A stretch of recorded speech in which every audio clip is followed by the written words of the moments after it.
Жыныстық жолмен берілетін инфекциялар жайлы не білу керек?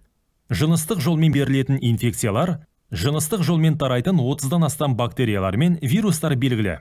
Кең танымал түрлеріне АИТВ, гонорея, трихомониаз, хламидиоз, кандидоз, сифилис, Б және С гепатиті, жыныс мүшелеріндегі герпес. Инфекцияның басты таралу жолы ол жыныстық жолмен, бірақ кейбір инфекциялар қан арқылы таралады. Екінші рет ластанған инені қолдану, стерилді емес медициналық құралдарды қолдану және қан құю кезінде АИТВ, Б және С гепатиті. Сонымен қоса инфекция әйелдің жүктілік немесе босану кезінде пайда болып анадан балаға берілуі мүмкін. АИТВ, сифилис.